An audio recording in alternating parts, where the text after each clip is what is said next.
SD Negeri Campur Salam terletak di Jalan Parakan Grogol, kilometer 1, Desa Campur Salam, Kecamatan Parakan, Kabupaten Temanggung, Provinsi Jawa Tengah. Sekolah ini terletak di perbatasan dua kecamatan, yaitu Kecamatan Parakan dan Kecamatan Kedu. SD Negeri Campur Salam mempunyai moto ceria, cerdas, terampil, dan berakhlak mulia. Untuk mewujudkan moto tersebut, SD Negeri Campur Salam mengusung visi terwujudnya generasi bertakwa, cerdas, dan berprestasi, serta peduli lingkungan. Adapun misi SD Negeri Campur Salam yaitu 1. Membekali keimanan dan ketakwaan serta budi pekerti yang luhur. 2. Mengembangkan kecerdasan, keterampilan dan bakat secara wajar. 3. Membekali anak didik dengan kecakapan agar mampu mengatasi kesulitan yang dihadapi secara mandiri. 4. Memupuk disiplin, kreativitas, inovatif, dan responsif.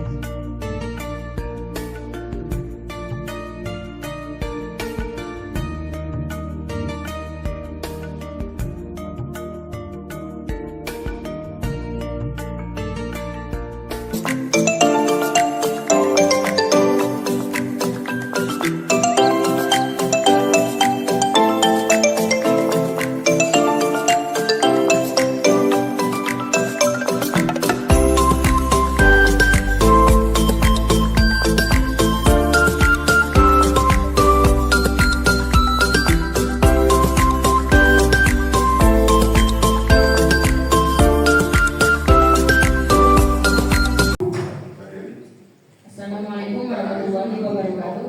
Waalaikumsalam warahmatullahi wabarakatuh. Alhamdulillah, terima kasih sekali kepada Bapak Ibu guru semua yang bisa meluangkan waktu. Ikhlas ya Bapak Ibu? Ikhlas. Meluangkan waktu untuk mengikuti kegiatan pemenuhan tugas kaji nyata saya, yaitu pengimbasan modul 1.4 budaya positif, di mana kegiatan pada siang hari ini yang akan kami sampaikan adalah mengenai menyebarkan ini ya, pemahaman dan penerapan budaya positif yang nantinya ini ilmunya insya Allah akan sangat bermanfaat sekali bagi kita semua selaku guru untuk diterapkan di sekolah kita masing-masing. Yang terhormat kepada Bu Dwi Nita Dinda selaku kepala sekolah yang sudah meluangkan waktu dan juga menyediakan tempat serta kesempatan kepada saya untuk mengadakan ini seminasi tentang budaya positif. Kemudian yang saya hormati Bapak Ibu guru baik dari SD Negeri Campur Salam maupun dari SD Negeri Malunggaw yang sudah jauh-jauh kemari di saat suasananya saat ini tuh harusnya lepas lagi ngantuk-ngantuknya, tapi ini dipaksa untuk menerima ilmu ya, semoga benar-benar menjadi berkah buat kita semua. Amin. Oke Bapak Ibu, selamat datang Bapak Ibu semuanya, guru yang hebat. Nah, untuk itu marilah kita bersama-sama belajar, kita bekerja sama, kita saling mendukung, kemudian kita saling mengkoreksi apabila ada banyak hal yang belum baik di antara kita demi mewujudkan disiplin positif di sekolah kita. Ini grafiknya skip aja ya Bapak Ibu. Saya spedingnya spidolnya sudah. Ini pasang-pasangan cukup nggak ya? Pasang-pasangan ya? kurang Pasang-pasangan cukup nggak ya? Oh pas ya. Oke. Tapi kayaknya Bu Susi kalau pasangan sama Pak Judi dan Pak Judinya yang grogi. Oke. Bu Susi berarti sama saya saja. Oke Bapak Ibu. Tadi saya sudah membagi spidol. Tapi yang dipakai satu saja ya. Tolong konsentrasi dan mohon Bapak Ibu berdiri. Tolong berdiri. Oke.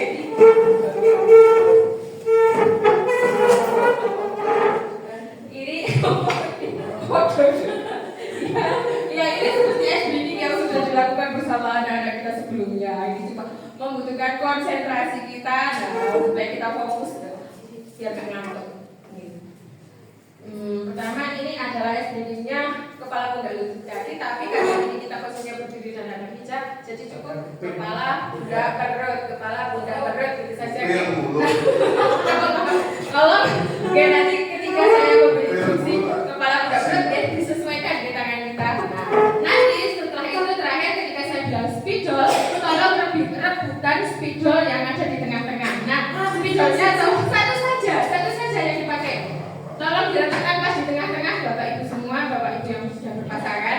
Nah nanti siapa yang duluan tentunya Pak Sabar, tolong satu spidol diletakkan di tengah-tengahnya Panjenengan dan Pak Guru. Satu maksudnya tidak Pak. Nah nanti rebutan maksudnya. Satu saja Pak. Satu saja. Oke baik. Kepala Bunda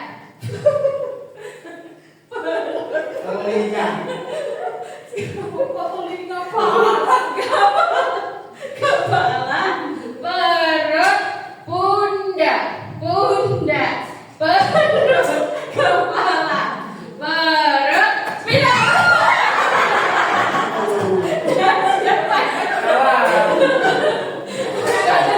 Kalau saya bilang spidol maka begitu. Kita sudah sepakatan yang sudah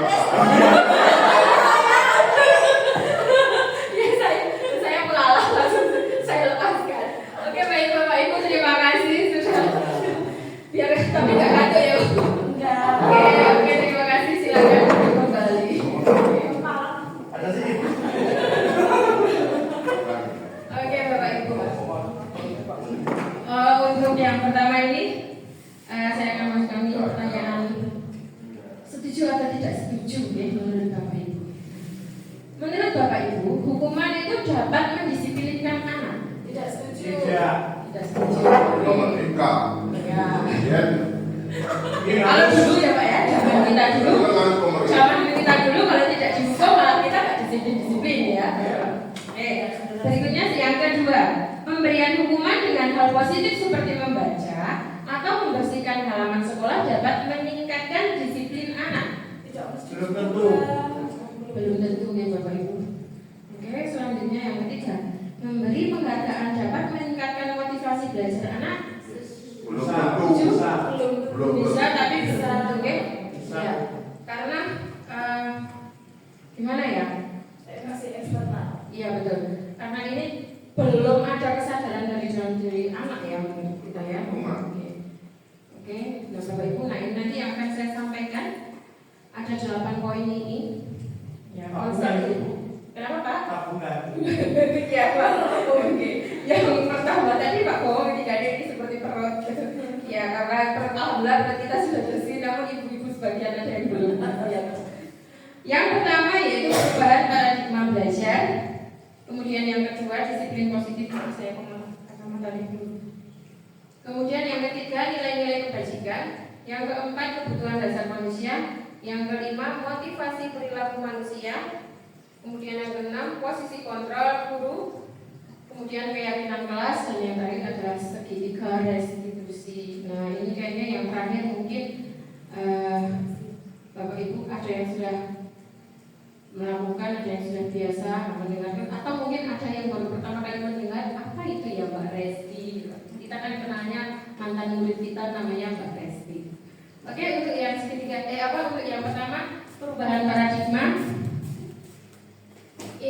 saya minta kerjasamanya dari Bapak Ibu. Nah ini berpasangan lagi. Nah ini berpasangan lagi, tapi kayaknya kalau Pak Isnan sama Bu Ulfa ya agak gimana gitu, nanti tidak bersentuhan yang bukan mahram, maka Bu Ulfa sama Bu Sudi, Pak Isnan nanti dengan Pak Sudi. Oke, mau berpasangan nih. Nah ini sobeklah secari kertas kecil. Nah ini tidak usah, sudah saya sediakan tadi. Nah tuliskan benda atau sesuatu yang sangat berharga untuk Anda.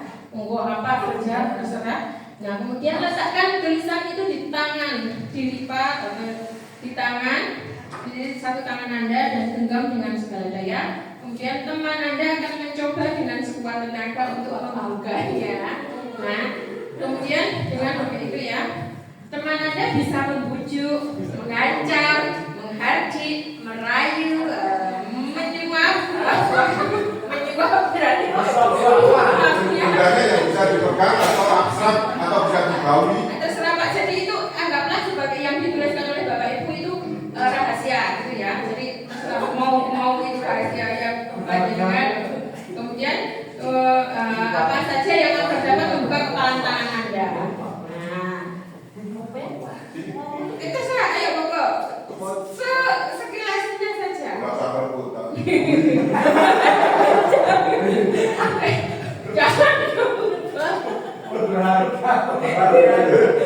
Jangan dong Pak. Agak lagi posisinya seperti kita tuh kalau aku itu Oke, baik. Berbagi ya, oke. Bergantian. Nah, apa yang terjadi? Monggo Bapak Ibu berpasangan, ayo. Iya, boleh. Dengan Pak Ihsan. Ya terserah. Jadi minta buka. Yang kitanya, yang meminta teman itu, yang pengen tahu apa yang dibuka teman tadi, kita berusaha gimana supaya terbawa sebelum buka. Dan yang dibuka, ya gimana caranya mau mempertahankan atau melepaskan. Sampai kita tahu. Ya, oke. Oke, baik.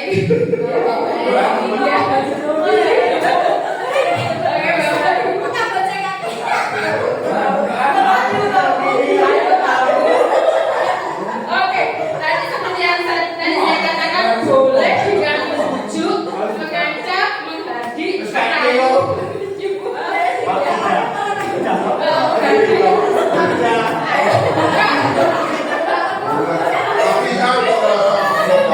Tapi aku Anjum sih.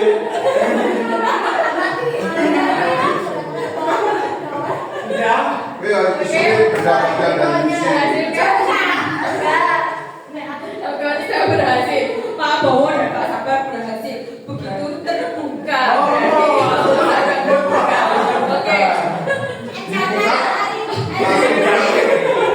Saya pun berhasil. Baiklah Bapak Ibu, apakah apa yang terjadi ya?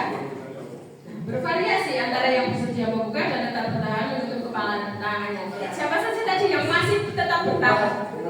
Oke. Ibu-ibunya masih sangat bertahan. Oke.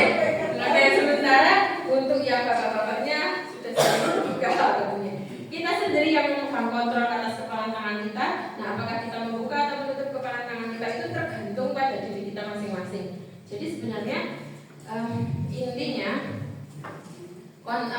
maksudnya untuk mengontrol itu ya semuanya kita tuh tergantung kita masing-masing. Apakah kita itu ya mau membuka itu tidak terpaksa atau bagaimana katanya pengaruh juga itu tadi berupa bujukan, hadikan, rayuan itu tadi sebenarnya bisa berpengaruh atau tidaknya. Kemudian miskonsepsi tentang teori kontrol. Nah, selama ini yang kita mungkin kita salah pemahamannya yaitu ini ilusi guru mengontrol murid. Iya kan Bapak Ibu, selama ini kita seperti itu? Menurut Bapak Ibu? Ya. Iya, oke. Kemudian ilusi bahwa kritik dan membuat rasa bersalah itu mampu menguatkan karakter. Iya kan Bapak? Bisa juga. Bisa juga. Lanjut, ilusi bahwa semua penguatan budaya positif. Ilusi bahwa semua penguatan positif efektif dan bermanfaat. Ya, salah itu miskonsepsi Ya. Kemudian ilusi bahwa orang dewasa itu berhak memaksa. Ya, oke. Jadi ya selama ini tidak hanya di posisi kita sebagai guru, tapi juga di posisi kita sebagai orang tua, seringkali kita ya memaksakan kehendak padahal anak sendiri punya keinginannya. Kemudian ketika anak emosi itu terus langsung kita menganggap wah ini tuh nggak patuh, kita nggak nurut, kan? Oke Bapak Ibu, nah ini untuk perubahan paradigma stimulus respon teori kontrol atau teori pilihan. Nah, siapa sesungguhnya yang memiliki kontrol? Oke, nah stimulus responnya, nah kemudian kita mencoba mengubah orang agar berpandangan sama dengan kita. Nah itu kita tuh kan biasanya gitu ya. Nek misalnya punya begitu kita pengennya tuh orang lain itu ya sama kayak kita pandangannya gitu. Nah padahal kita itu berusaha memahami pandangan, harusnya ya kita berusaha memahami pandangan orang lain tentang dunia. Jadi ya memang ada perbedaannya. Kemudian perilaku buruk dilihat sebagai suatu kesalahan. Nah seringnya begitu ya kan. Apalagi kalau di dunia per-emak-emak, nah biasanya itu terutama ibu kalau melihat hal yang salah, hal yang buruk, pasti kita akan salah. Padahal semua perilaku pasti memiliki tujuan. Kemudian orang lain bisa mengontrol saya. Nah, betul kan Bapak Ibu? Ya. Bisa? Oke. Nah, sedangkan teori kontrol itu atau pilihannya, hanya Anda yang bisa mengontrol diri Anda. Maksudnya ya hanya kita yang bisa mengontrol diri kita. Kemudian saya bisa mengontrol orang lain?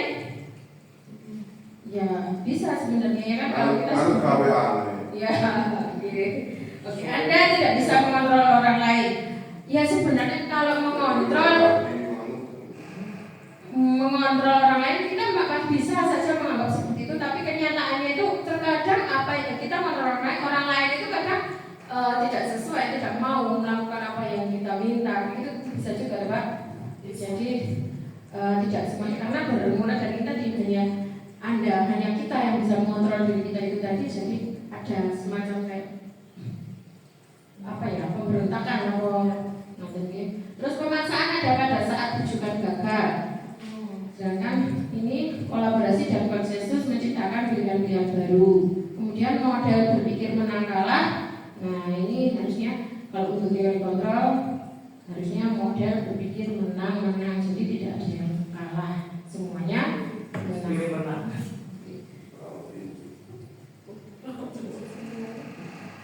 Oke, ini nanti enggak semuanya saya baca. Apakah mana disiplin? Nah, disiplin ini nanti saya share materinya juga kepada Bapak semua. Dipelajari. Berasal dari bahasa Latin yaitu disiplina, yaitu artinya belajar. Jadi aslinya disiplin itu ya kita belajar. Berarti yang belum disiplin seperti saya memang harus banyak belajar. Alasan dari kata ini berkonotasi dengan disiplin diri dari murid-murid Socrates dan Plato. Nah, disiplin diri membuat orang menggali potensinya menuju sebuah tujuan. Namun dalam budaya kita, makna kata disiplin telah berubah menjadi sesuatu yang dilakukan seseorang pada orang lain untuk mendapatkan kepatuhan. Nah, maksudnya di sini tuh kalau menurut saya jadi terkadang disiplin itu kita anggap sebagai kita tuh mengatur orang lain, maksudnya supaya orang lain itu harus begini. Nah ini jadi sudah berubah makna menjadi kalau diterima oleh orang-orang. Kecenderungan umum adalah menghubungkan kata disiplin dengan ketidaknyamanan, bukan dengan apa yang kita hargai atau pencapaian suatu tujuan mulia. Nah ini menurut Diajar Dewantara, nah ini merdeka. Nah saat ini masih di bulan Agustus, nah kita masih merayakan kemerdekaan. Nah tapi merdeka di sini, terutama jika dikaitkan dengan merdeka belajar. Nah menurut Diajar Dewantara, merdeka itu artinya tidak hanya terlepas dari perintah, akan tetapi juga cakap membuat buat memerintah diri sendiri. Jadi kalau maksudnya enak belajar sekarang tuh enggak yang diatur-atur gurunya, enggak yang gini ya kan. Kita bisa berkreasi, tapi ketika kita tidak bisa memerintah diri kita sendiri untuk memulai, ya sama saja kita dianggap belum merdeka. Ini ada nilai-nilai kebajikan universal. Nah, nilai-nilai kebajikan ini adalah sifat-sifat positif manusia yang merupakan tujuan mulia yang ingin dicapai oleh setiap individu. Nah, ini juga terkait dengan nilai-nilai yang ada pada profil pelajar Pancasila.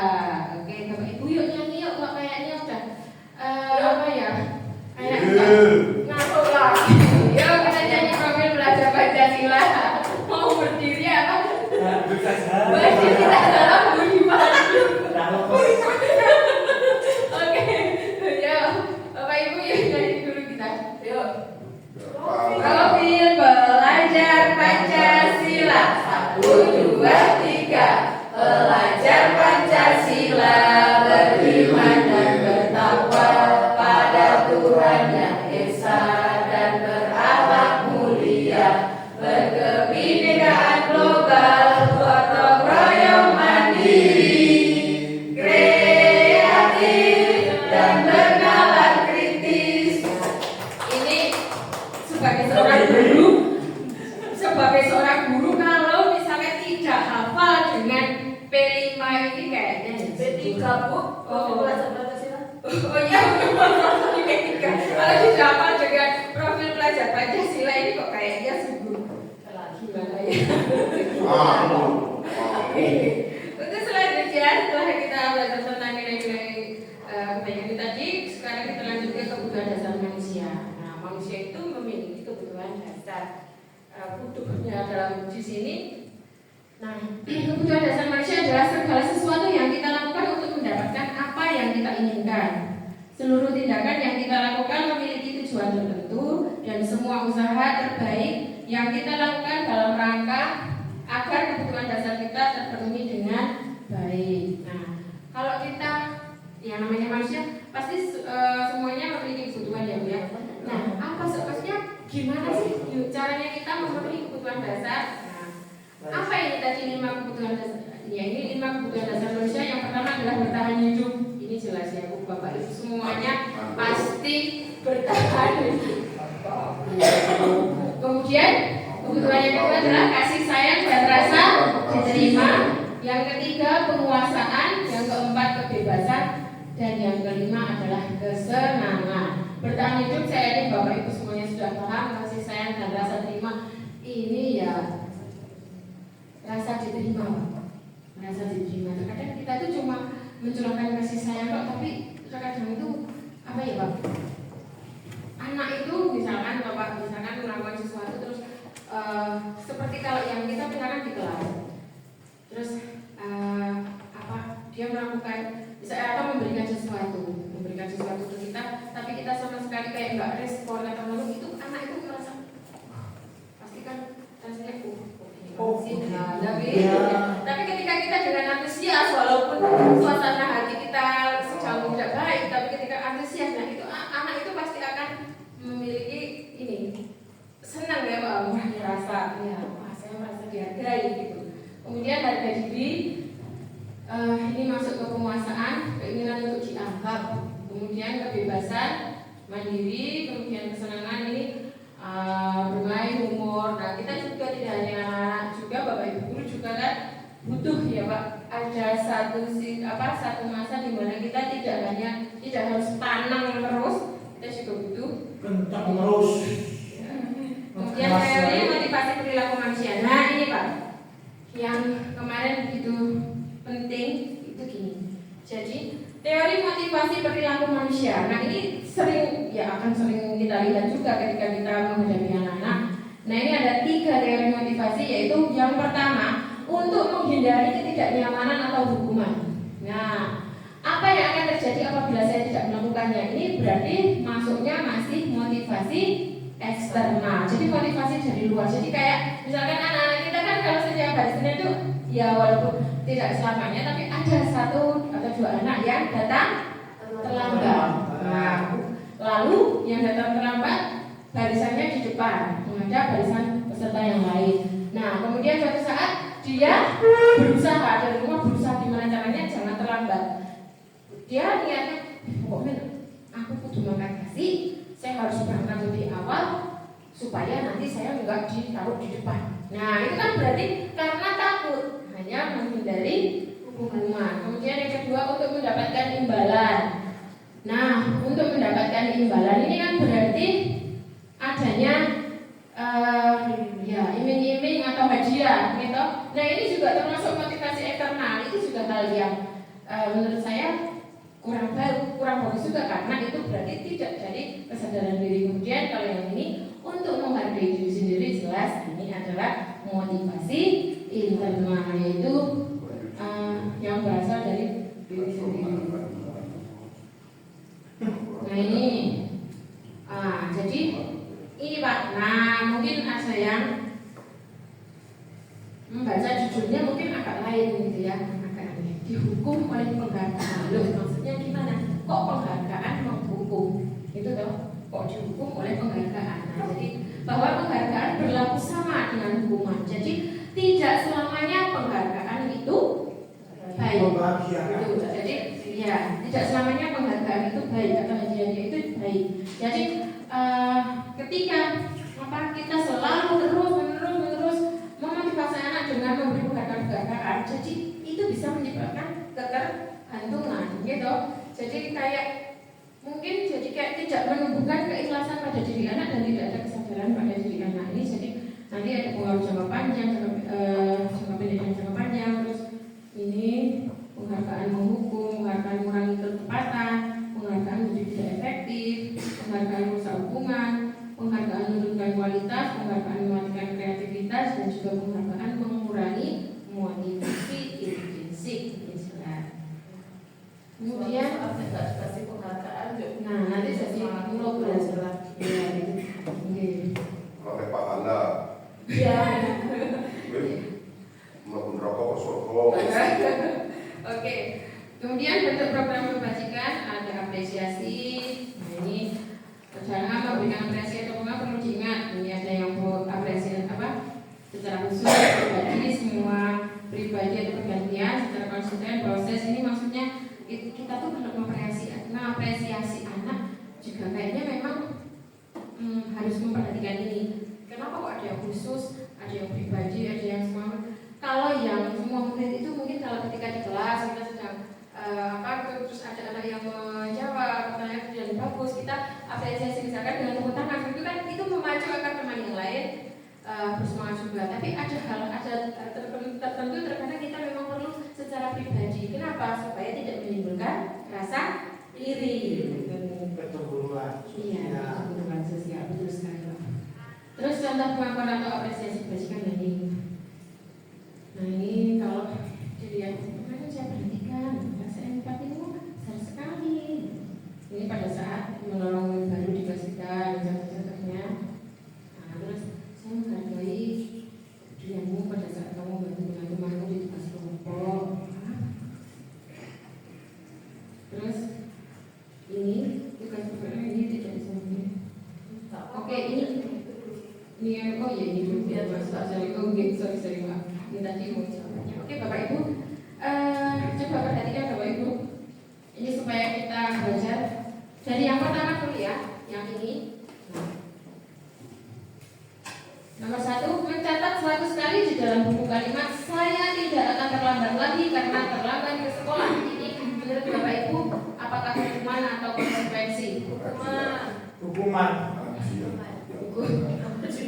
Oh iya, Pak ini pilihannya hukuman atau konsekuensi ya Pak, tolong ya Pak. Pilihannya ada 2. Oke, nanti kalau pilihannya yang lain nanti enggak marah-marah lagi. Oke, lari mengelilingi lapangan basket 2 kali karena terlambat hadir di sekolah. Hukuman fisik. Hukuman. Ya, hukuman. Oke.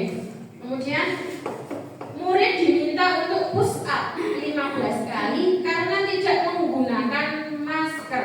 Hukuman juga. Oke. Menggantikan kertas tugas teman yang telah dicoret-coret. Kemudian membersihkan tumpahan air di meja tulis karena tersenggol pada saat belajar. Murid disuruh untuk tidak mengenakan sepatu seharian di sekolah karena tidak mengenakan sepatu hitam. Lari mengelilingi lapangan basket 2 kali karena terlambat sebelum menit untuk pelajaran PJOK. Ini sesuai PJOK. PJOK. Ya,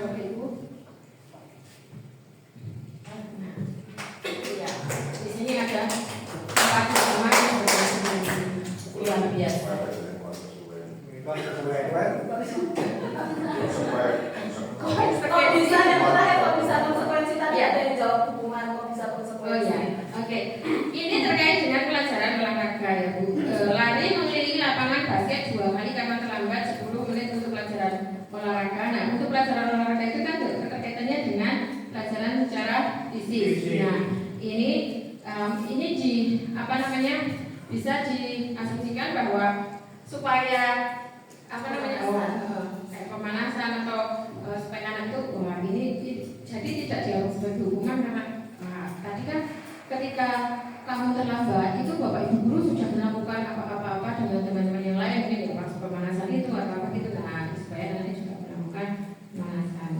Kemudian perbedaan hukuman dan konsekuensi. Nah ini kalau hukuman biasanya jelas dalam bapak ibu sesuatu yang menyakitkan harus terjadi. Yang namanya dihukum itu pasti menyakitkan. Kemudian membuat anak sakit. Sakitnya bisa secara fisik, bisa secara hati untuk jangka waktu yang lama. Pikiran, nah gitu aja.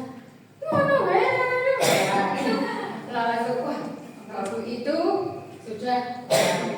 Apalagi ketika menghukumnya di hadapan teman-teman yang lain, kan pasti kayak masa lalu lagi ya.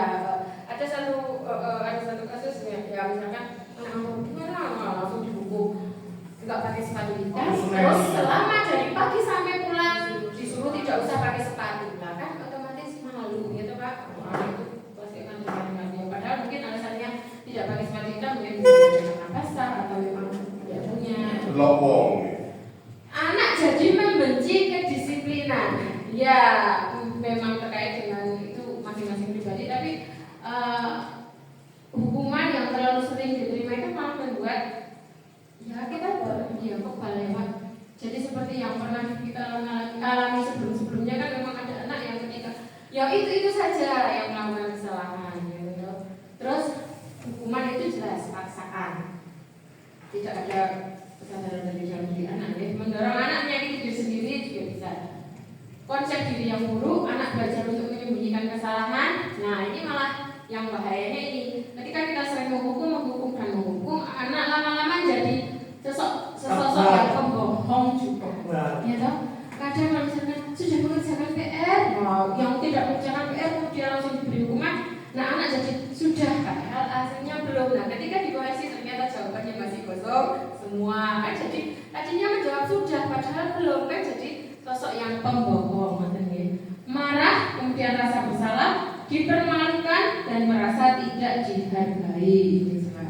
Sedangkan kalau konsekuensi, nah konsekuensi itu ya memang sesuatu harus terjadi ketika seperti tadi mencoret-coret lembar kerja teman, ya otomatis memang kita harus mengganti. Mematahkan pensil teman, ya kita mengganti.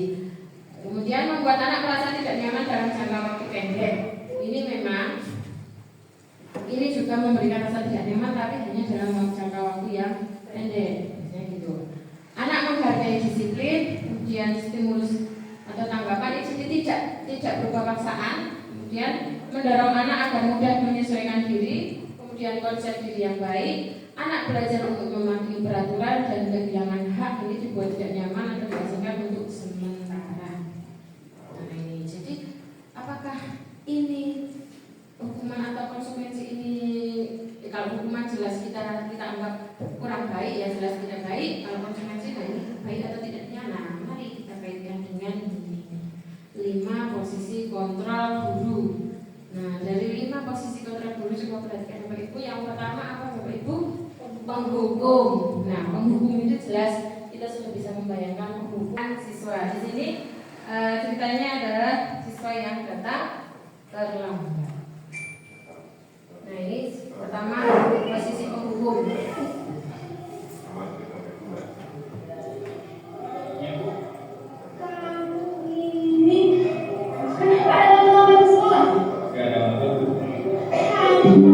Tidak, semua itu punya aturan. Tidak boleh telat. Ada sekolah, tapi tidak mau. Sekarang, kita membawa pelanggaran. Awas kamu ya. Jangan sampai kelamatan. Foto karakter ini. Fikri, kesini dulu nak. Fikri dapat terlambat. Ibu kecewa sekali sama Fikri. Lapor Fikri. Pagi hari ini ibu terkesan membuat ibu tidak bisa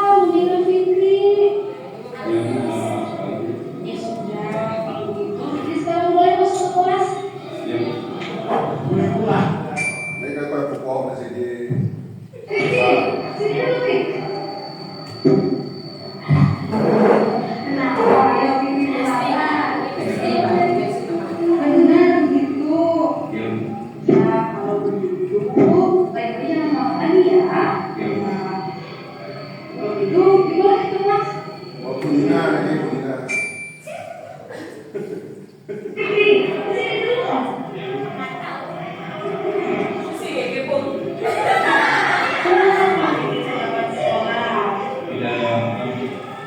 Fikri tahu kan, sekolah itu punya aturan.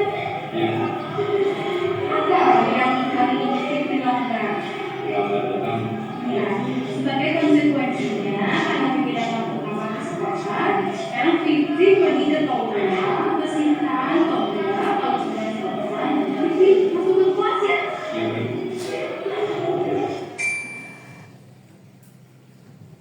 Fikri, sini dulu. Sini dong. Kenapa Fikri dapat pengawasan di sekolah? Baik, mari kita kembali ke keyakinan kelas yang selama ini kita percayai. Kira-kira keyakinan kelas mana yang hari ini dilanggar? Ya,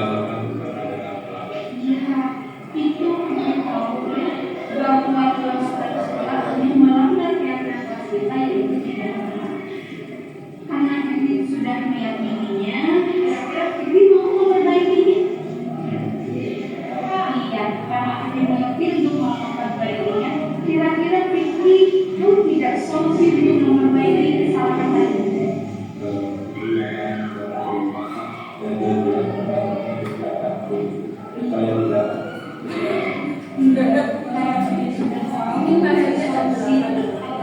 Pelanggaran kelas ini mudah-mudahan bisa konsisten dengan perbaikinya. Sekarang Fikri boleh masuk ke kelas. Ya. Oke, Bapak Ibu, sudah kita saksikan bagaimana tadi 5 posisi kontrol pada guru. Nah, yang paling berkesan yang posisi kontrol sebagai apa Bapak Ibu tadi?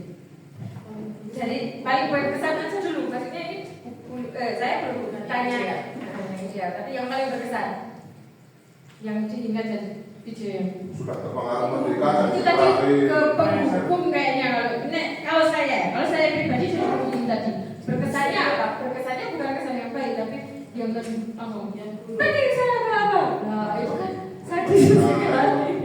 Iya. Nah itu Mbak, oke. Tapi untuk yang paling ideal tentu jelas ya. Nah kalau untuk yang pertama ini jelas ini seperti ini nada suaranya tinggi ya Bapak Ibu. Nada suaranya tinggi itu jelas. Lalu untuk yang membuat rasa bersalah, nah untuk yang membuat rasa bersalah itu nada suaranya itu sudah lembut sebenarnya. Tapi jadi membuat anak merasa bersalah. Biasanya itu dengan kata-kata kamu tuh kok kamu nggak sih? Karena kamu tuh terlambat. Bulan itu jadi ditegur sama kepala sekolah. Bulan itu jadi bisa menjijik. Nah kayak gitu kan anak jadi merasa bersalah. Oh berarti karena saya Bulina jadi begini. Nah seperti itu. Nah, kemudian untuk yang teman, nah ini serasa kita dengan seperti dengan teman ya besti. Jadi kayak ya akrab-akrab gitu. Tapi seperti ini kalau yang teman anak jadi sepertinya kurang menghormati atau menghargai kita sebagai guru. Kemudian kalau yang pemantau itu tadi yang memantau sudah lebih menye, cuma yaitu tidak kesadaran anak tidak terbentuk dari dirinya sendiri tapi dari konsekuensi yang harus dia lakukan.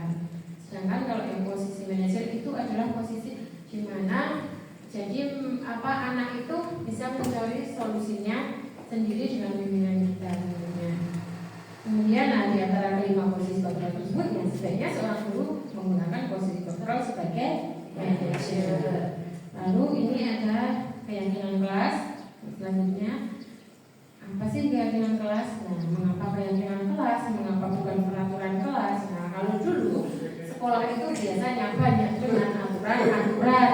Nah, kalau sekarang yang paling bagus adalah keyakinan kelas. Nah, kalau keyakinan kelas ini biasanya sudah dianut secara tidak hanya di kelas-kelas tapi juga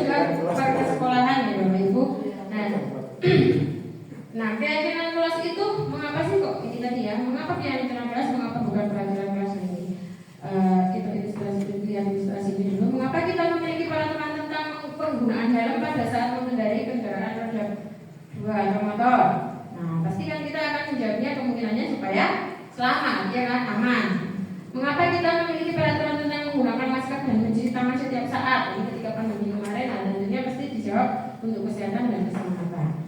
Nah, nilai-nilai keselamatan atau kesehatan inilah yang kita sebut sebagai suatu keyakinan, yaitu nilai-nilai kebajikan atau prinsip-prinsip universal yang disepakati bersama secara universal lepas dari latar belakang suku, negara, bahasa maupun agama. Nah, ini menurut dosen suatu keyakinan akan lebih memotivasi seseorang dari dalam atau memotivasi secara intrinsik. Seseorang akan lebih bergerak dan bersemangat untuk menjalankan keyakinannya. Begitu juga pada murid-murid. Nah, ini mereka perlu mendengarkan dan mendalami suatu keyakinan. Kemudian, jadi intinya mengapa keyakinan kelas itu tadi? Nah, mengapa tidak peraturan kelas saja? Ya karena kita dengan menekankan keyakinan pada seseorang akan lebih memotivasi seseorang dari dalam. Seseorang akan lebih tergerak dan bersemangat untuk menjalankan keyakinannya daripada hanya sekedar mengikuti serangkaian peraturan tertulis. Kemudian membutuhkan keyakinan kelas bagaimana ya Bapak Ibu? Kalau yang selama ini sudah dibuat oleh masing-masing guru kebanyakan kan kesepakatan kelas. Nah ini kalau untuk keyakinan kelas ini lebih dari kesepakatan kelas tadi. Yang awalnya dari peraturan kelas. Nah ini ketika ada peraturan kelas, nah maka kita akan menurunkannya. Kalau peraturan kelas kan biasanya cenderung menggunakan kalimat perintah, gitu. Nah maka nanti akan ada prosesnya untuk mengubah itu. Jadi prosesnya nanti dari peraturan-peraturan kelas itu nanti kita ubah bahasanya seperti ketika dari revisi. Nah itu kan jadi kemudian menjadi kalimat aktif. Nah nanti menjadi misalkan apa? Dilarang membuang sampah sembarangan. Nah dilarang membuang sampah sembarangan itu kan kalimat perintah. Nah nanti bisa kita ubah menjadi kalimat yang positif, yaitu dengan apa? Menjaga kebersihan atau membuang sampah pada tempatnya. Contohnya bukan kalimat. Nah ini bedanya peraturan kelas dan keyakinan kelas. Nah jika peraturan itu selalu, nah contohnya ini selalu kembalikan buku ke tempatnya. Nah apabila dibuat menjadi sebagai keyakinan kelas, nah, selalu kembalikan buku pada tempatnya itu kan suatu bentuk tanggung jawab. Nah maka nilai kebajikan yang ada pada keyakinan kelas itu adalah tanggung jawab apa saja. Jadi misalkan jadi ketika akan kita sharekan ke murid, ya kita buat keyakinan kelasnya ini tanggung jawab supaya anak itu bertanggung jawab.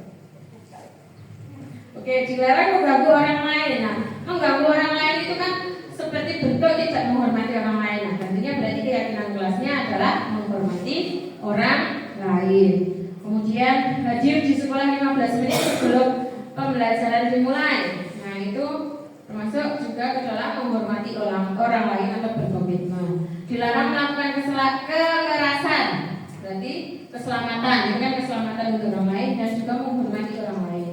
Dilarang menggunakan narkoba, itu jelas kesehatan. Bergantian atau menunggu giliran, termasuk menghormati orang lain atau bersabar. Gunakan masker, kesehatan dan keselamatan. Kalau yang paling gampang aja Bapak Ibu, saya kasih contoh yang tidak ada di sini. Dilarang membuang sampah sembarangan, keyakinan kelasnya apa? Iya, kebersihan. Ini tuh menjaga kebersihan. Jangan berlari di kelas atau koridor ini tadi ya, untuk keselamatan atau keamanan supaya tidak tabrakan dengan siswa-siswi yang lain. Nah, yang terakhir ini adalah yang tadi saya sampaikan bahwa segitiga restitusi. Apa yaitu segitiga restitusi? Apa itu segitiga restitusi? Oke.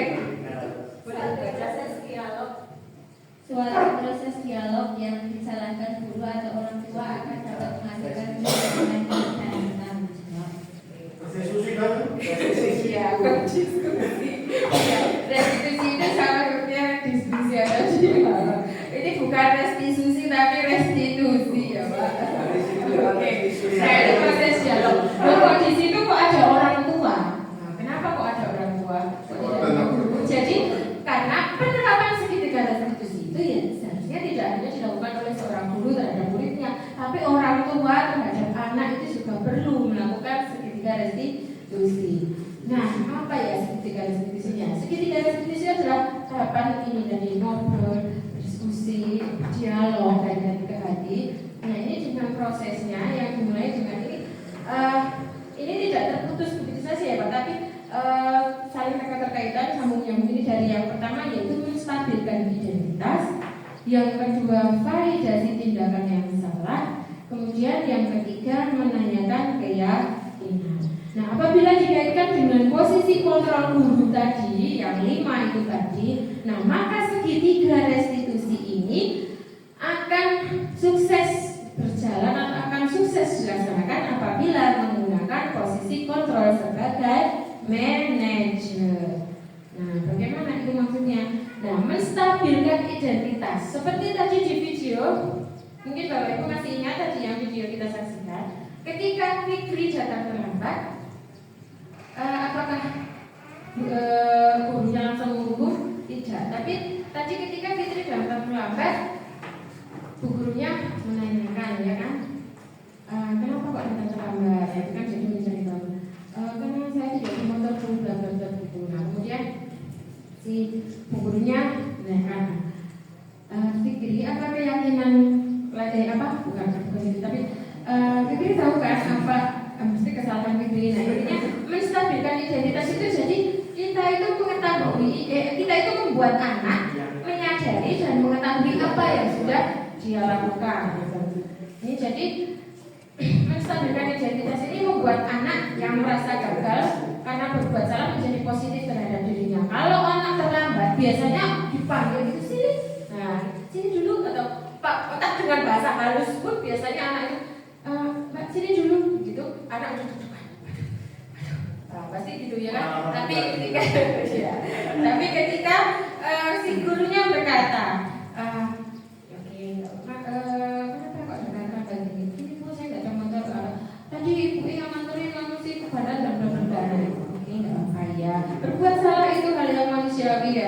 Nanti dengan kita pasti anak akan jadi tidak merasa grogi lagi, tidak merasa bersalah gitu Pak. Nah, kalau kamu ini terus Bapak Ibu atau misalkan ada anak bertengkar juga, biasanya kalau ada anak bertengkar atau kalau dan segala macam, yang korban itu mesti sering kita anggap sebagai yang bersalah, ya disalahi. Sementara yang memukulnya, ya kan, yang memukul dianggap pasti yang salah. Tapi kan kita perlu tahu dulu perkaranya dulu, karena tidak langsung dituntut atau ditunjuk. Kemudian validasi dibutuhkan. Membantu murid mengenali bahasa ini dalam kebutuhan dasar yang ini dimilikinya. Kayak tadi ketika Fikri terlambat. Nah, kalau terlambat, dan kamu bisa saja kan melakukan hal yang lebih dulu, tapi kamu tidak melakukannya. Nah, ini kalau terkait dengan yang tadi itu, kalau tahu kamu apa sih keyakinan yang Fikri yakini itu kan tadi, menurut saya terlambat begini, terus ya saya sudah melakukan, harus konsekuensinya bagaimana gitu kan. Terus nanti untuk menanyakan keyakinannya ini, setelah menanyakan melihat kesalahannya, ini berhubungan dengan norma sosial dan nilai-nilai yang mendasari manusia berinteraksi dengan orang lainnya. Ini gurunya tadi kan berkata, apa keyakinan yang Fikri ingat di kelas kita itu tidak boleh datang terlambat gitu kan. Nah, setelah itu nanti guru dan murid itu akan sama-sama mencari solusi. Jadi tidak langsung diberi hukuman, tidak itu, tapi dikasih kesempatan. Nah, kalau sudah tahu Fikri terlambat, udah tahu nggak ada motor, jadi tidak bisa sampai ke sekolah dengan cepat. Berarti kan harus bangunnya lebih pagi. Jadi dikasih jalan anak itu untuk menemukan solusinya sendiri. Gitu. Jadi, oh ya Bu, kalau begitu saya besok, itu kan tadi saya besok akan bangun lebih pagi, terus janjian berangkat sama teman, mungkin teman yang punya motor biar boncengan. Nah, untuk yang untuk dari segitiga restitusi itu yang sudah saya coba terapkan kepada murid saya, yaitu ini di mana ada pasti marah. Ini karena segitiga restitusi, jadi saya tidak pakai marah. Saya tidak pakai marah-marah. Itu masih keyakinan tuh. Musrik. Keyakinan. Oke, ini kasus yang pertama ini adalah ketika anak ini sering tidak membawa buku, tidak membawa buku, tidak mengerjakan PR. Nah, walaupun sebenarnya tidak wajib ya PR. Nah, ini jadi ketika ini saya menstabilkan identitas.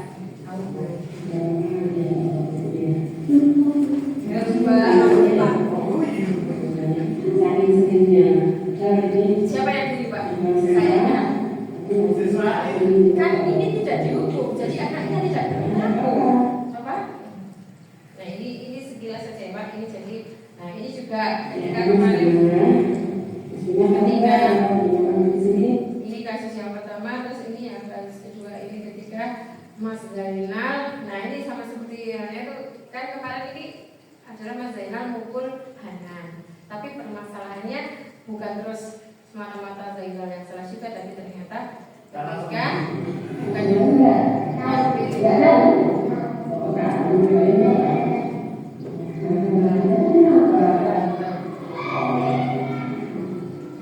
Jadi ternyata koyok-koyokan. Nah, sebelum kita memang pasti cenderung anaknya suka koyok-koyokan ke teman. Jadi itu bawa nama orang tua. Jadi itu kita perlu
Masa sekolah tapi langsung banyak ya betul. kita sampai ke kesimpulan. Perilaku baik dan penanganan masalah yang tepat akan membawa kepada kebiasaan baik yang jika diterapkan secara konsisten akan menghasilkan budaya positif sehingga menjadi karakter anak bangsa yang sesuai, dengan profil pelajar Pancasila dan filosofi Ki Hajar Dewantara akan terwujud. Nah, jadi demikian ini sebenarnya. Dalam penerapan program positif, hendaknya guru memiliki standar kepribadian, profesional dan kewajiban sosial yang baik, di mana guru mampu merefleksi dirinya dalam posisi kontrol saat ini, bagaimana perjalanan dirinya sebagai among manajer yang menuntun murid-muridnya menjadi insan yang mandiri, merdeka dan bertanggung jawab sesuai dengan standar nasional pendidikan. Jadi intinya yang menjadi apa? Yang menjadi tugas kita sebagai guru. Jadi intinya guru itu bukan semata-mata sebagai mutlak ya Pak ya, hal yang mutlak, tapi guru walaupun guru itu ada murid bisa jalan enggak? Ada enggak ada murid? Oke. Kalau murid tidak ada guru, nah kalau murid tidak ada guru Bisa.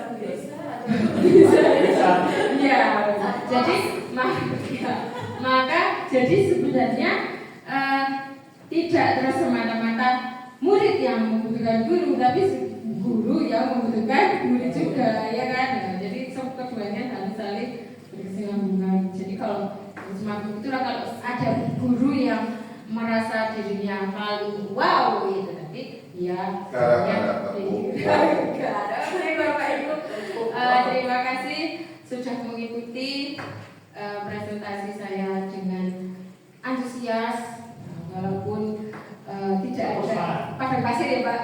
Nah, ini tidak ada air. Oke, ya, terima kasih sekali. Nah, mari kita tepuk tangan sekali lagi. Tepuk wow, dikasih apa? Dikasih B, kasih O, kasih B.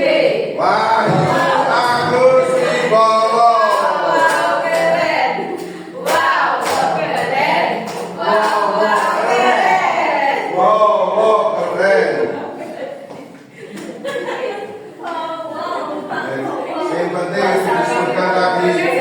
Guru tidak boleh kepribadian ganda. Kalau pagi Pak Guru, malam Pak Abang. Apabila ada salah kata dari saya, mohon dimaafkan. Ada kekurangan dan sebenarnya semuanya menjadi informasi. Sekian dari saya. Wassalamualaikum warahmatullahi wabarakatuh. Waalaikumsalam warahmatullahi wabarakatuh. Video akhirnya sempoling. Iya.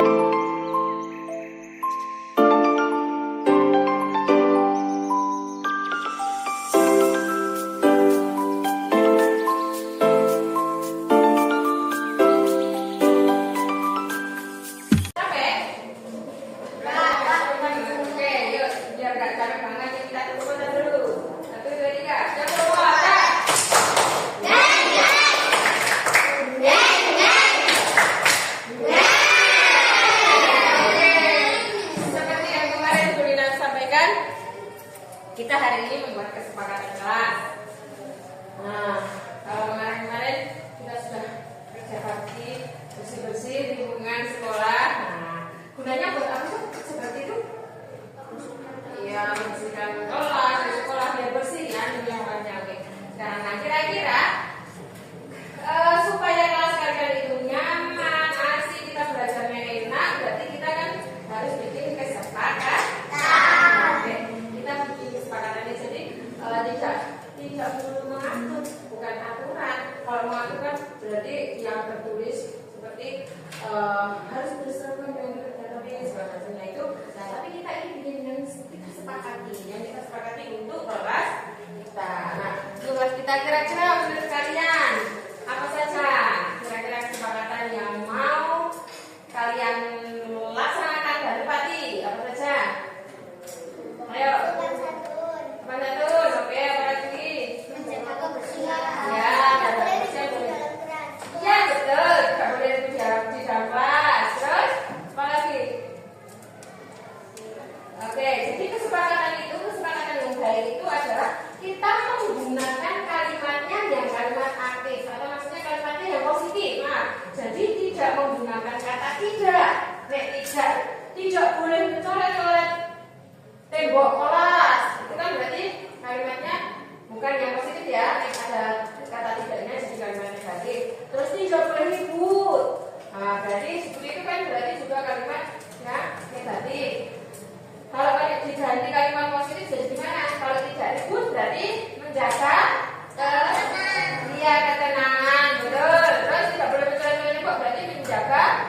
kamu tepati.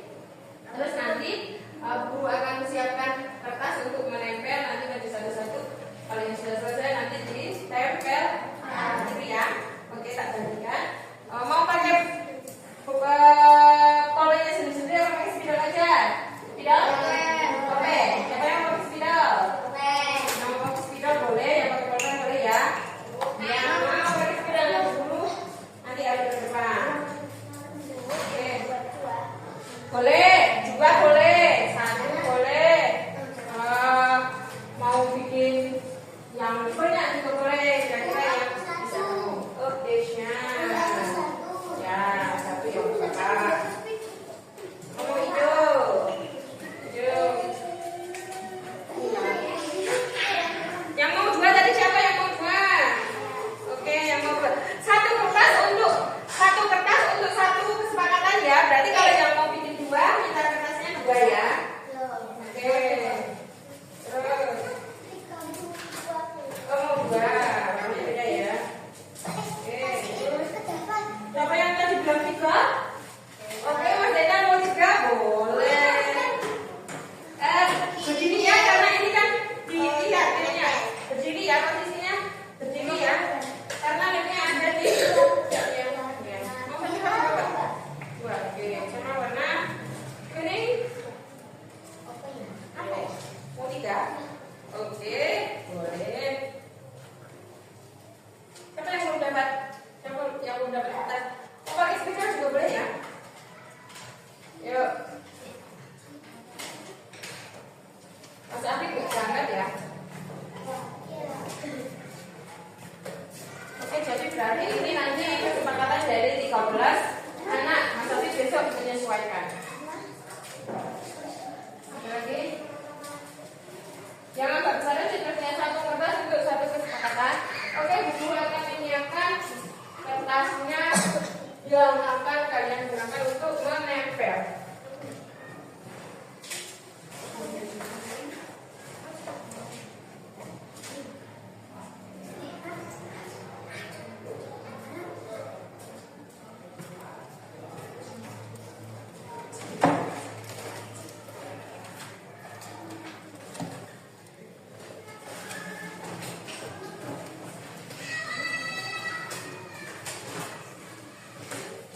Sudah selesai?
nanti untuk yang sama akan kita kumpulkan.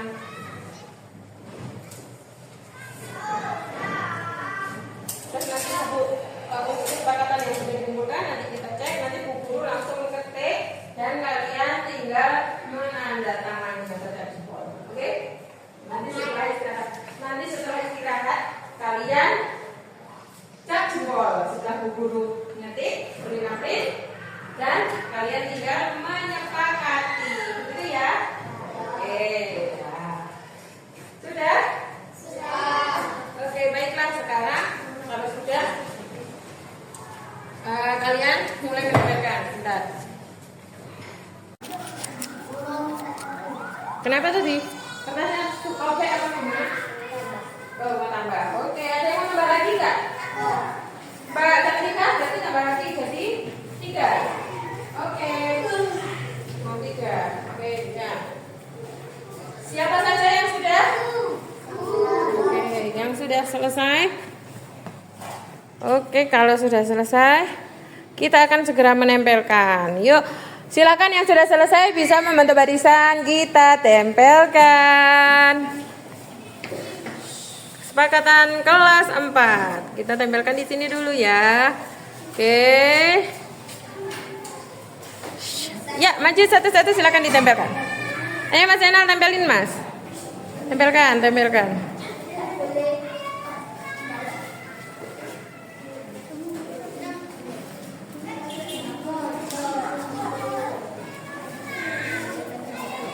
Ya, tempelin lagi.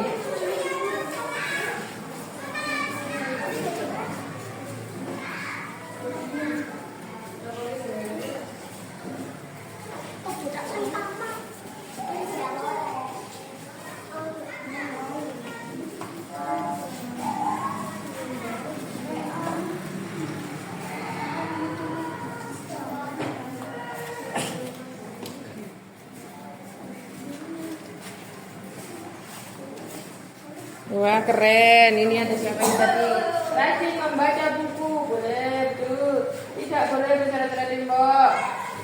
Terus nggak boleh. Ada yang enggak? Iya, boleh dicontek. Itu ada nggak? Nggak ada ya? Membantu sesama teman sih bagus. Terus ngapain? Saat pelajaran di kelas. Iya. Selalu menjaga ketenangan, membawa buku sesuai dengan jadwal. Ya, betul itu. Karena biasanya ada yang suka jadwalnya nggak sesuai, ya kan? Ya, terus sekali tidak boleh menjaga tembok. Bagus. Siapa? Sudah selesai semua? Oke, kalau begitu, ya. Kalau sudah selesai, kalian boleh istirahat dulu. Setelah itu nanti kita masuk. Guru akan mengeringkan yang kita sepakati nanti yang untuk kita tempel di dinding. Nah, setelah istirahat nanti kalian masuk ke kelas lagi. Terus kita cap jempol. Nantinya buat menyepakati. Boleh yang tanda tangan boleh atau cap jempol. Mungkin ambil cap jempolnya. Oke? Ya, sekarang boleh istirahat.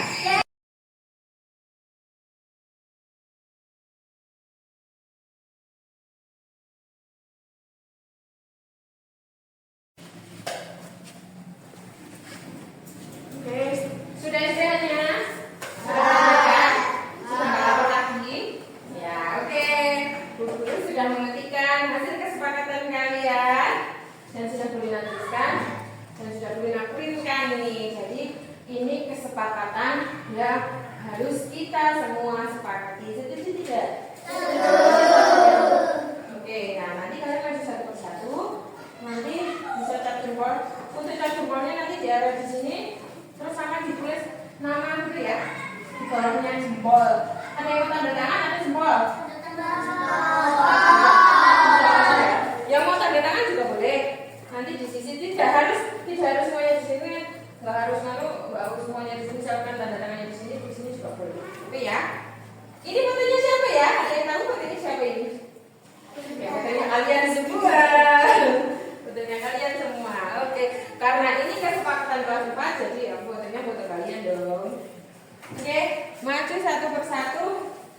Yuk, maju yuk. Nah, urut absen atau gimana? Urut absen. Boleh Mas Zainal karena urut absen. Karena Mas Zainal mau tanda tangan, berarti Mas Zainal pakai cap jempol fotonya. Oke, nggak jadi tanda tangan ya. Tapi tetap sama bawa pulpen hitam ya. Mbak Maina boleh kasih jempol pennya? Boleh ya. Oke. Untuk nanti setelah nanti ditulis nama. Yuk Mas Zainal, maju Mas Zainal. Ini kesepakatan yang harus disepakati. Jempolnya mau yang jempol kanan atau kiri? Kalau kanan semua, kiri semua ya. Oke, ya kanan. Yuk. Mau sebelah kanan. Oke, tulis namanya Mas Zainal. Bawahnya biar kelihatan itu jempolnya Mas Zainal. Oke, lanjut. Ya kan? Mbak Cantika. Nanti yang nggak muat di sini juga boleh. Yang penting tidak menutupi tulisan. Kira-kira, nah ini siswa datang tepat waktu, keimanan. Kalau mau belajar, setiap kita mau belajar, kita pasti selalu diawali dengan berdoa. Mau pulang juga kita berdoa, gitu kan? Terus kebersihan, menjaga kebersihan. Lanjut, saya menjadi keamanan ini, kami menjaga barang-barang. Ini sudah boleh nanti tuliskan semua ide-ide dari kalian. Yuk, Aji. Lanjut, absen 4 siapa? Mbak Sirna. Oke, di sini nanti apa penuh nggak apa-apa, di depan nggak apa-apa. Yang penting namanya di bawah cap jempolkan. Tahu nggak sih cap jempol itu terus ya nempel di sini, ini motif apa namanya? Ayo, apa namanya ini? Sidik. Jari. Ya, lanjut, Rina. Silakan.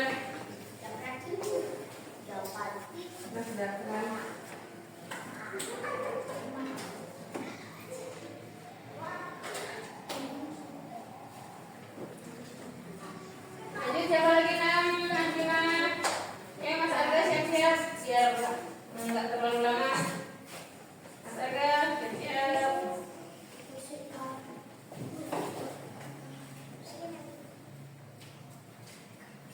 Ini mah, ya bilang aja Mas Arga. Terus setelah Arga siapa? Maina ya? Iya. Mas Arga. Ya berarti Mbak Maila, terus Mas Afif nggak masuk, berarti Mas Bidan. Mas Afif besok dia menyusul.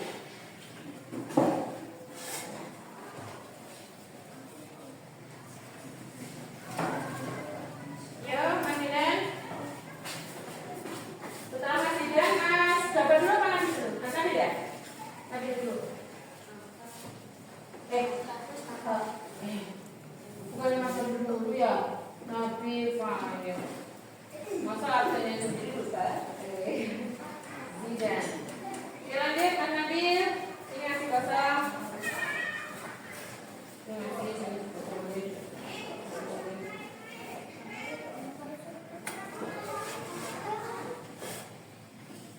Nabil, oke Mas Nabil yuk. Ayo siap. Apa lagi?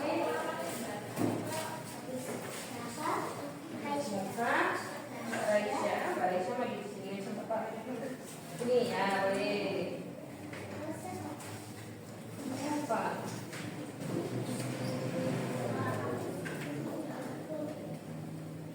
Lanjut. Raisya mau kemana?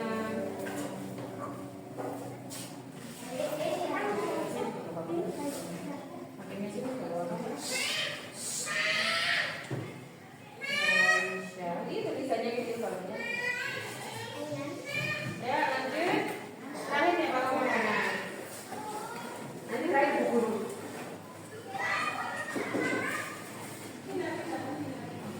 Iya. Oh ini kecil banget. Kurang ini tadi. Kurang bagian atas. Memang cara megangnya gitu ya maksudnya. Oke, sekarang Bu Lina ya. Bu Lina juga turut menyepakati. Oke, di sini Bu Lina. Yes. Gede banget, ya Bu Lina.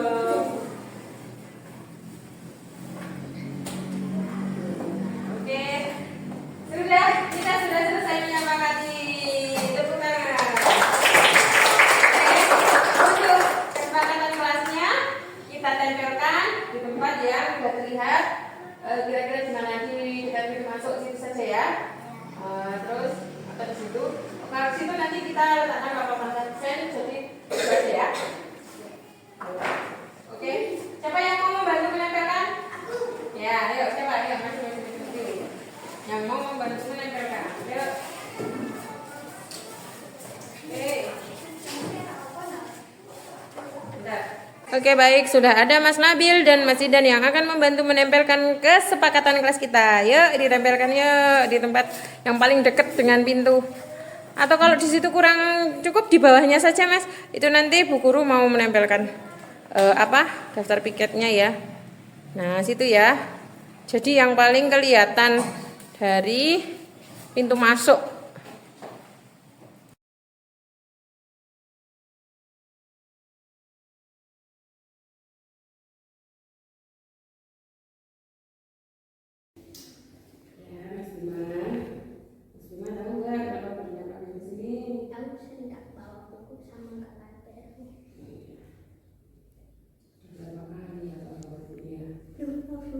Saking banyaknya ya? Saking seringnya. Saya ini sudah sempat, tapi masih sering lupa nggak bawa buku siapa. Ya tidak apa-apa. Setiap orang melakukan kesalahan, tapi kita perlu ada alasannya kan kalau melakukan kesalahan itu. Kenapa harus melakukan? Sering main HP kemalaman. Nggak jadwal sama nggak perhatian. Oh gitu. Kasih main HP jadi lupa PN, lupa apa. Udah punya HP sendiri? Wah emang ya. Tapi terus saking asiknya main HP jadi lupa nggak jadwal. Padahal Mas Bima ada jadwal. Nyata? Apa bikinnya ditempel enggak? Terus kenapa ya jadi bisa lupa? Nah kira-kira padahal jadwal itu fungsinya buat apa tuh? Buat tahun pelajaran. Oke, nanti. Tapi karena tadi guru, terus akhirnya jadi di sekolah nggak bawa buku sesuai jadwal. Terus pas di sekolah kalau nggak bawa buku kayak gitu gimana? Malu. Harusnya bikin pelajaran jadi kacau ya. Lalu kedepannya kalau seperti itu gimana? Belajar. Nggak mengulangi lagi. Oh iya, betul itu bagus. Tidak mengulangi lagi. Mas Bima udah tahu, sudah yakin bahwa jadwal itu untuk mengulangi pelajaran. Terus ada lagi. Jadi katanya alasannya sampai lupa tidak menjadwal, sampai sama lupa tidak mengerjakan PR itu karena tadi ngapain? Oh, main HP. HP itu penting nggak sih menurut Mas Bima? Agak penting. Penting nggak penting ya? Agak penting sama agak nggak penting ya. Pentingnya kalau itu pentingnya bagaimana? Kalau kira-kira perlu ngasih tugas yang berkaitan dengan harus posting harus apa itu penting nggak? Yang penting. Ya penting. Tapi kalau main itu kalau Mas Bima itu kan seorang apa tuh? Guru, benar kan guru? Mas Bima apa? Murid. Pelajar ya. Pelajar tugasnya apa? Mengerjakan guru yang diberikan. Oh, mengerjakan tugas yang diberikan. Apa itu aja? Enggak toh? Tugasnya apa yang paling penting utama? Menjadwal sama mengerjakan PR. Oke, itu sudah termasuk. Yang paling utama adalah Belajar. belajar. Nek main HP itu termasuk belajar enggak? Enggak. Jadi kalau belajar itu yang utama dan main HP tidak termasuk belajar, berarti besok ke depannya masih perlu main HP enggak? Oke, berarti kalau belum bisa tidak stop main HP-nya, mengurangi dari sedikit, gitu ya. Berusaha, bisa berjanji. Bisa. Ya, maksudnya janji itu tidak untuk janji mau diperlukan, tapi kepada diri sendiri. Jadi kurangi main HP-nya, terus tidurnya juga harus Kemalaman. iya, nggak kemalaman, tidurnya yang tepat waktu. Jadi bisa bangun pagi. Terus ketika sebaiknya sebelum tidur itu harusnya ngapain dulu? Jadwal sama Iya, belajar dulu sama